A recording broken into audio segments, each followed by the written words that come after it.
Mesdames, Messieurs, très heureuse de vous retrouver. Bienvenue dans cette édition du 15h. Au sommaire de ce journal. Retraite gouvernementale ce matin autour du chef de l'État et les membres du gouvernement, où la question de l'économie et sa diversification a été au centre de cette réunion. Et une inauguration d'un nouveau centre d'incubation de microfinance hier par le Premier ministre au lycée industriel et commercial de Djibouti.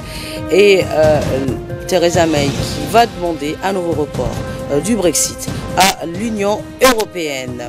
C'était donc les titres. Bonjour, très heureuse de vous retrouver. Très bonne fête de l'ascension de notre prophète bien-aimé pour ce Mi'raj. Je vous l'annonçais donc dans les titres. Le président de la République, son Excellence Ismaïl Omar Guelleh, a présidé ce matin une réunion avec les membres du gouvernement où la question de la diversification de l'économie a été au centre de cette réunion. Des experts internationaux ont assisté à cette réunion où du chef de l'État avec les membres du gouvernement.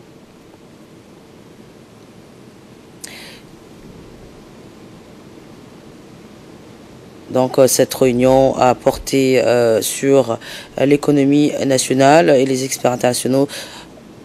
Dans les experts internationaux donc figurait la haute commissaire de l'économie pour l'Afrique, la CEA, mais également des représentants de la Banque mondiale, de la BAD.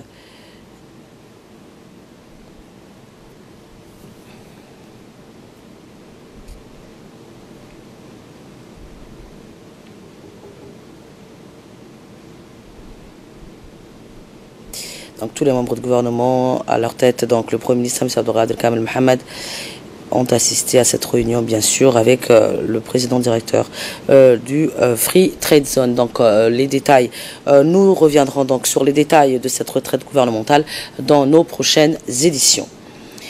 Le Premier ministre Abdelkader Kamel Mohamed a procédé hier à l'inauguration d'un nouveau centre d'incubation de microentreprises au sein du lycée industriel et commercial. Ce centre d'incubation de micro-entreprises a été initié par le ministre de l'Éducation nationale et de la formation professionnelle sous l'impulsion du président de la République, son Excellence Ismaïl Omar Guelleh, pour aider les jeunes diplômés désirant créer leurs propres entreprises. Ce centre d'incubation de micro-entreprises, unique en son genre, va accompagner ces jeunes diplômés, tous issus de la formation technique et professionnelle du ministère de l'Éducation nationale, à projeter, concevoir ou encore réaliser et concrétiser leur projet entrepreneurial dans le but de mener à bien un projet d'entreprise innovant et créateur.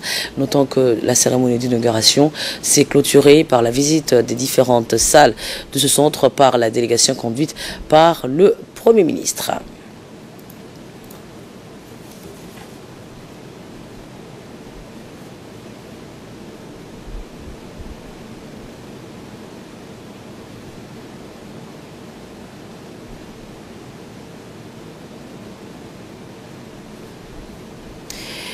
La deuxième édition des Olympiades des métiers a mis en compétition cette année des dizaines d'élèves qui ont défilé derrière les étendards de leur établissement respectif. Les élèves ont présenté les meilleurs projets et les meilleures réalisations. Le ministère de l'Éducation nationale et de la formation professionnelle est déterminé donc dans son engagement à appuyer les jeunes dans l'accompagnement et l'insertion professionnelle. Le MENFOP prévoit des nouvelles filières de formation telles que le tourisme, la formation en langue anglaise. Ce centre de formation ainsi que le LIC ont raflé les lots de médailles et de prix.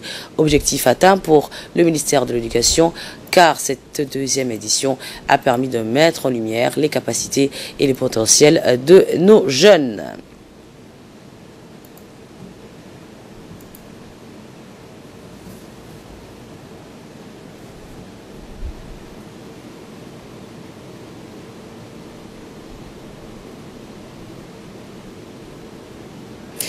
C'est donc dans une ambiance de fête que la deuxième édition des Olympiades des métiers s'est achevée hier après-midi à la Corniche.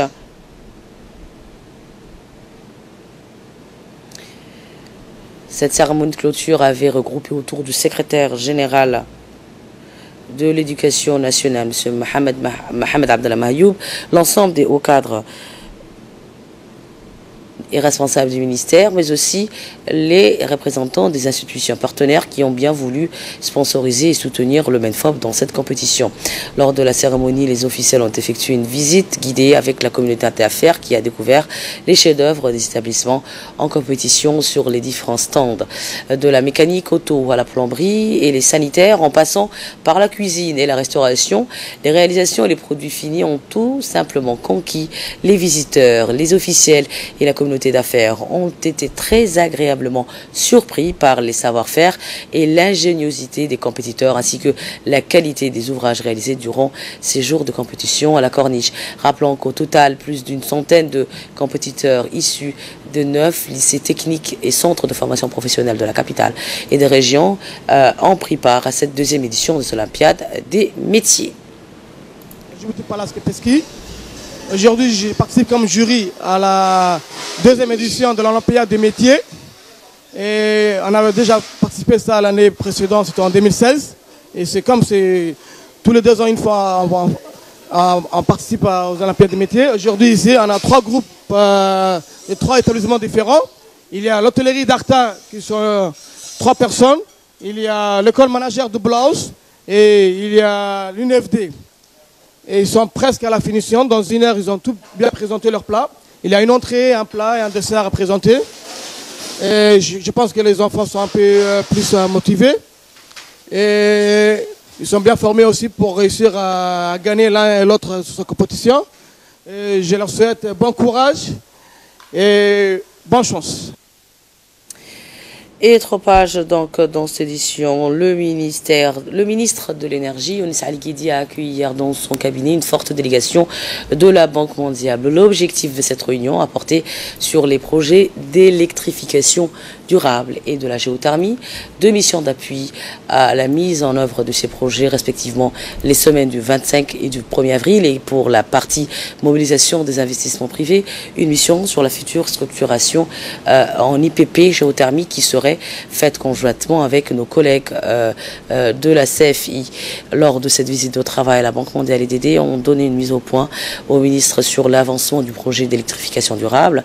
Ce projet s'insérant dans le cadre de la lutte contre la pauvreté et de l'amélioration du taux d'électrification qui s'inscrit dans la poursuite des efforts déjà engagés par le gouvernement de la République de Djibouti et ses partenaires de développement, en particulier la Banque mondiale. Le ministre a été satisfait par l'accélération des travaux ainsi que l'évolution positive du projet afin que plusieurs ménages bénéficient de l'électricité dans les enjeux du secteur de l'énergie à Djibouti. Et ce communiqué qui émane du ministère délégué au commerce qui stipule que, conformément à la réglementation en vigueur en République de Djibouti, le ministère délégué au commerce porte à la connaissance des opérateurs privés que l'exportation et la commercialisation de petits poissons ou poissons de récif ainsi que le coraux marin sont strictement interdites. Tout contrevenant à cette réglementation s'expose à des poursuites judiciaires. Toutes les autorités administratives doivent faire respecter la dite interdiction qui nuit à la préservation de notre patrimoine touristique national. Et de là, nous passons à ce qui domine l'actualité internationale. Je vous l'annonçais dans les titres. Dans le continent noir au Sénégal, le président Macky Sall a prêté serment pour un second mandat à la tête du pays. Fardou Soussé nous en dit plus. Le président Macky Sall a prêté serment pour un second mandat à la tête du pays. La cérémonie d'investiture avait lieu hier mardi en présence d'une quinzaine de dirigeants africains.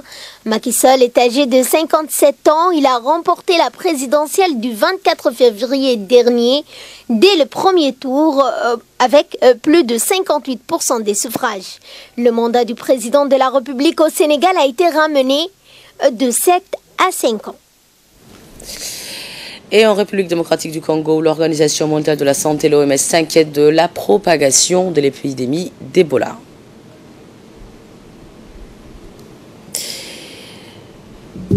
Et Theresa May a annoncé hier son intention de demander un nouveau report du Brexit aussi court que possible aux dirigeants européens. La première ministre britannique compte ensuite entériner un accord devant les députés d'ici le 22 mai. Les explications avec Faute de Ceci. La Premier ministre britannique veut repousser une nouvelle fois l'échéance. Theresa May a jugé hier mardi 2 avril nécessaire un nouveau report de la date du Brexit jusqu'à ce qu'un accord puisse être entériné par les députés. Appelant à l'unité nationale, elle a tendu la main au chef de file des travaillistes Jeremy Corbyn, qu'elle entend rencontrer pour sortir de l'impasse au Parlement. Elle compte rechercher avec lui une formule susceptible d'être soumise la semaine prochaine à l'Union européenne. C'est tout pour ce journal de la rédaction. Restez avec nous. Bien sûr, dans nos prochaines éditions, nous reviendrons beaucoup plus en détail sur cette retraite du gouvernement et autour du chef de l'État, bien sûr, avec les experts internationaux. Merci à vous de l'avoir suivi. Merci à toutes les équipes qui ont réalisé ce bulletin d'information. J'aurai le plaisir de vous retrouver demain, Inch'Allah, à la même heure et à la même place. Entre-temps, portez-vous bien. À très vite. Bye bye.